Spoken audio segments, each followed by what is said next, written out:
Hail Internet, it's Paul, it's Matt, the Dork Lords. Today, we're talking about Episode 8 of Star Trek Strange New Worlds Season 3 on Paramount+. The episode entitled, 4.5 Vulcans. We open with the ship en route to Permanti 3 for shore leave. I am told that the name of the planet, plus the reference to fries in the episode, is an homage to Primanti's, a popular sandwich shop in Pittsburgh. Yeah, they put the fries in their burgers so you can... There you go. Eat the burger without having to, have a separate bit of fries. It's in the burger. So there you go. I'm fine with having them on the side, but okay. No, apparently you're missing out. No, obviously I'm missing out, exactly. Yeah. So someone on the team obviously has a Pittsburgh tie-in. Yeah.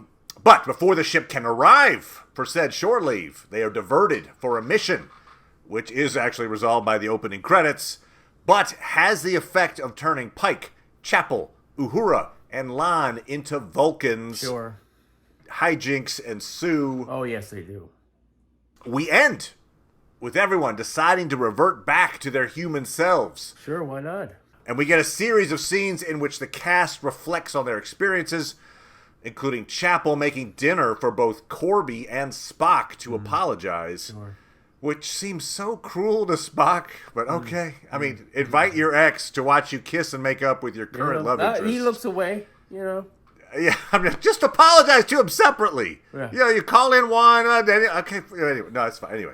Yeah. Hey, it'd be more difficult to do that Plamique soup joke. I mean, that's right. That's right. A reference back to Amok Time from the original series. Yeah. Arguably the funniest scene of the episode occurs after the credits. Spock teaches Doug the Vulcan, played by Patton Oswalt, about the eccentricities of being human. Sure. All that said, Paul. Yes, Matt. What'd you think of Episode 8? I wasn't in love with it. I mean, there were times when I did laugh. Okay. But, I'm starting to sense that, the humor of the show is just not for me. It's like I know there are times when I watch a show and it's comedic and I'm willing to let things slide. But one thing I didn't want to let slide, what thin reasoning do they have to let Kirk onto this ship? I just thought I'd stop by. To see my brother, and he's not here.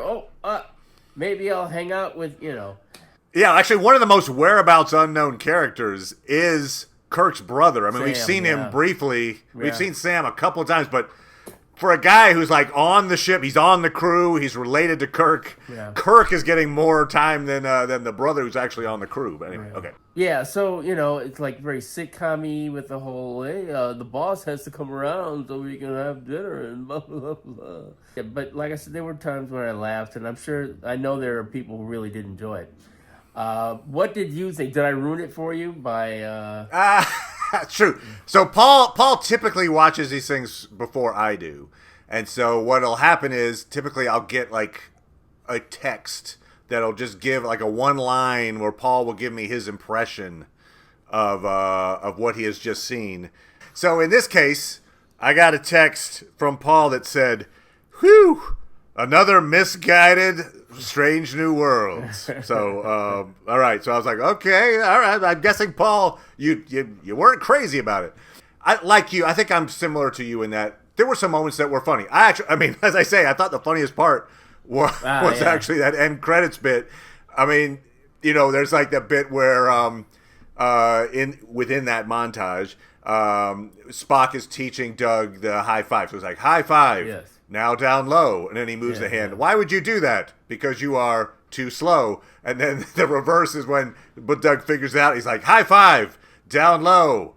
Victory, I am human. Though that is untrue, I am Vulcan. I mean, that's pretty good. So I was like, all right, well played. I feel like that bit, which was maybe a minute long or something, that's about the length of the comedic value of this bit. That's a comedic sketch that is, let's parody Vulcans.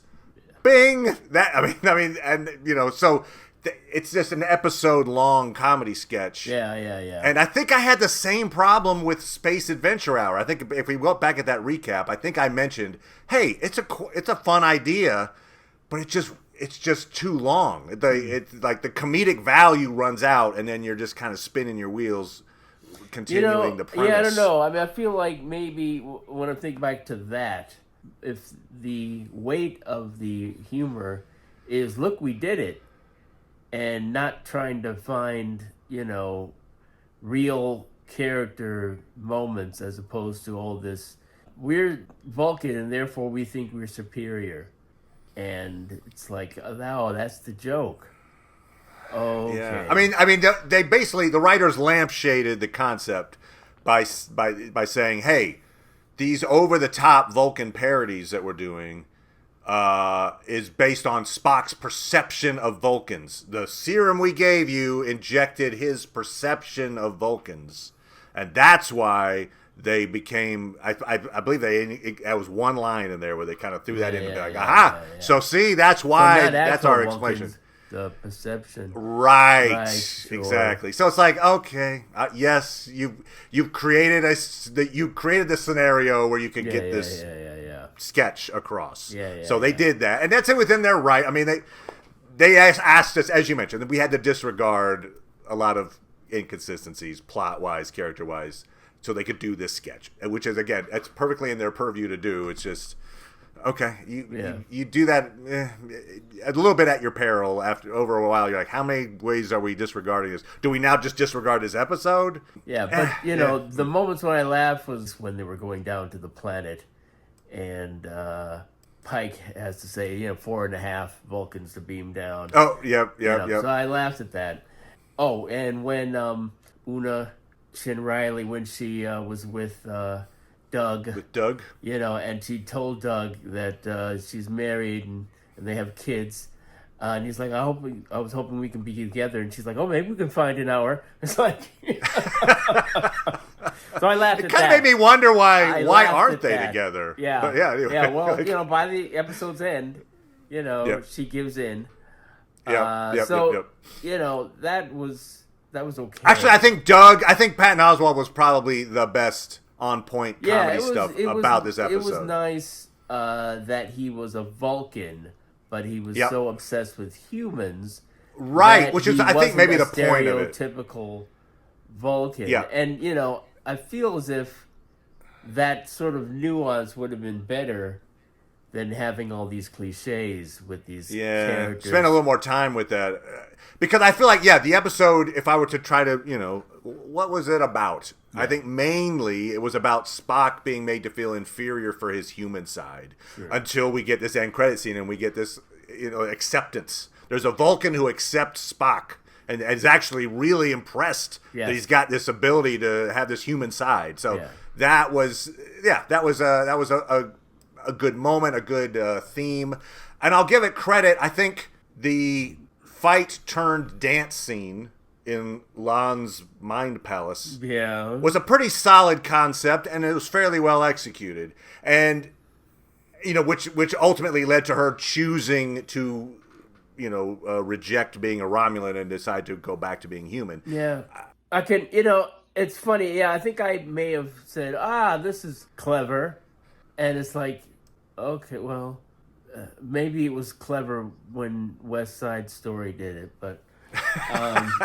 Okay.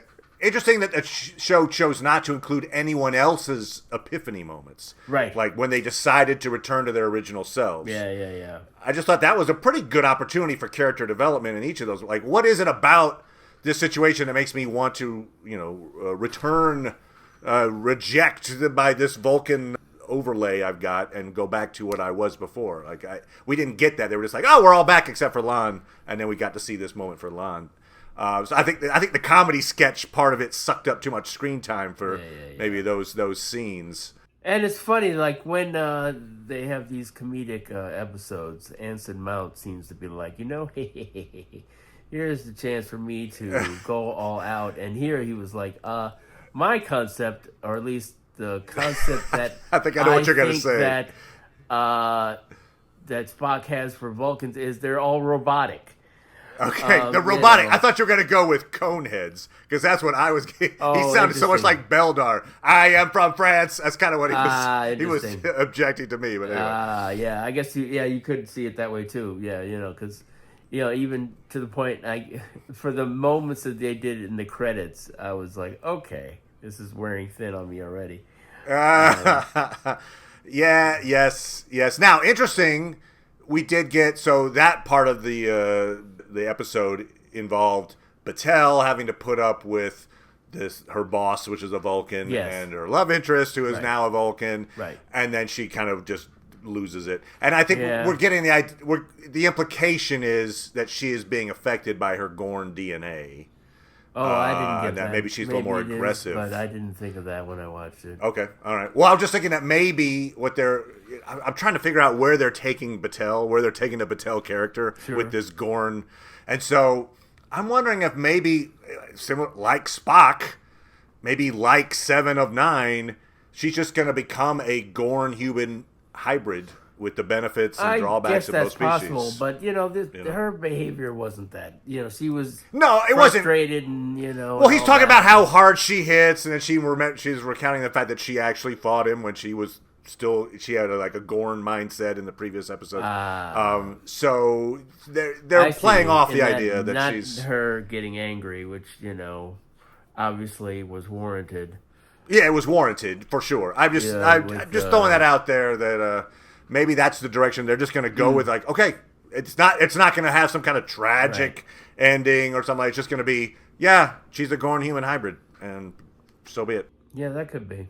They did at least reference that each crew member could now decide for themselves whether they wanted to remain Vulcan, because otherwise you'd be asking them to change their identity without the consent. Sure, of course. Might have been interesting. Now, not one of these characters, because we kind of know their trajectory anyway, but might have been interesting if there was a character who decided not to change back and just remained a Vulcan, maybe even for the rest of the series or something. But anyway, I don't know. It's nice of you to try to fix it. I'm trying to fix it, Paul. It's like I'm still ragging on it. It's like, wow. All right, fair enough. I'm hoping every episode where we get Beto, I keep hoping that's the last episode when we get Beto. That character is now. He was already kind of boring. Yeah. But after the last episode, what is Starfleet? Yeah. I mean, I hate the character. I think what he did to Uhura was unforgivable. Yeah. I mean, he really emotionally tortured her basically for his documentary. I mean, who the frick cares? And so when she has to apologize to him for mind melding, I'm like, that's pretty rich considering what happened last episode. I'm like, I'm anti-Beto all the way. I'm just you can do better. You can do better, Uhura. You can do better. Leave him. Yeah. But I also think he was there probably, this is me trying to fix it, Paul. Oh. I think Beto and Scotty were there to demonstrate humanity's ability to improvise. Where Beto's always like, I just wing it, and Uhura has a real problem with that until she doesn't. And Scotty's like, oh, I had to wing it and then I improvised, and then I made Lon hit the little button that shocked her, and we won the day because humans can improvise. I think that's what that was trying to demonstrate. Sure. But yes, I agree that character is annoying, and he's also now morally repugnant. So I don't like this character at all. Yeah. And they're like, don't throw him in there as like some kind of like person I'm supposed to root for.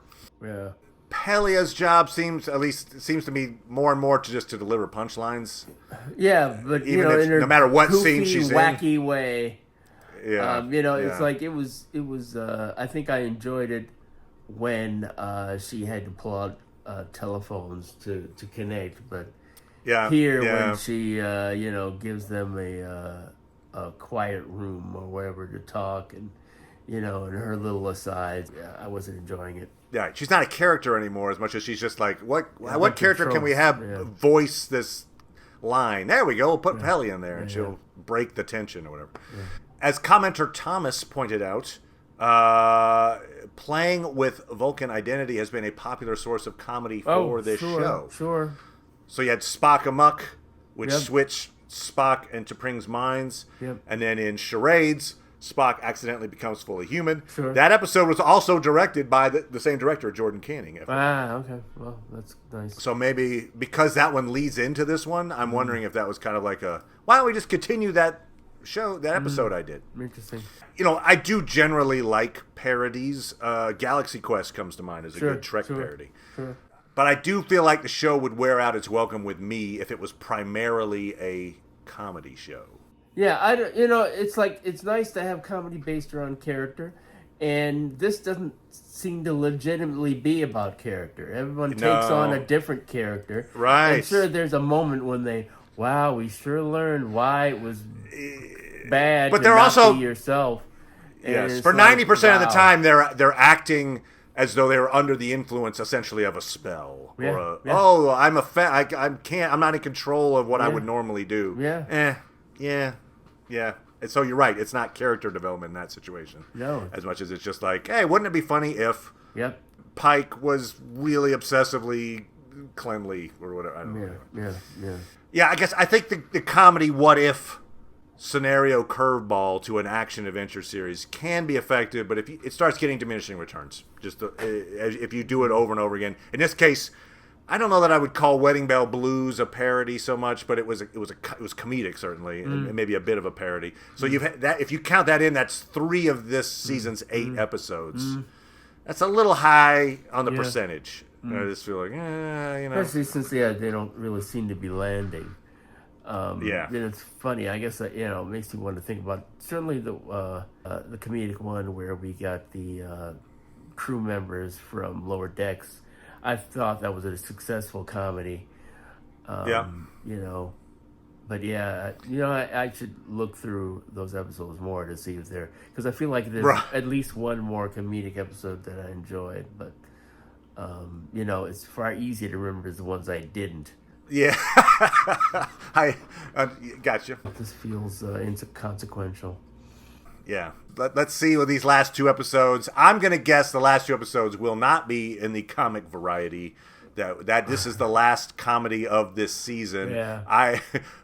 Prove me wrong, series, but I feel like 9 and 10 will be back to action adventure. Sure. And we can judge the season as a whole after episode 10. Do you think we're going to get Spock's brother in the last 2 episodes? What makes you think we will? Well, wasn't he at the end of one of these great points? There? You saw his back or whatever, so that's hanging there, and they haven't mentioned anything about it in the last since then. Great point. Well, I would think they would probably introduce Spock's brother in a situation where they were going to be able to use him maybe throughout a few episodes, perhaps. I mean, if they're doing it, it might be like, hey, another cliffhanger for the next season. Right. If they were going to do it at this point, especially with only 2 episodes left, it's like, oh, what a prediction. But probably maybe at the end of episode 10. But, it could be like remember this guy? Well, we're bringing him back and get ready for season 4. Maybe something like that. Good point, though. I'd forgotten about this. It's been so long. I forgot about that. Okay. Well, let's see how we approach episode 9, and we will also be back talking about Alien Earth. So come on back for all that. Thank you as always, Paul. Appreciate it, good sir. And we'll talk to everybody next time. Bye.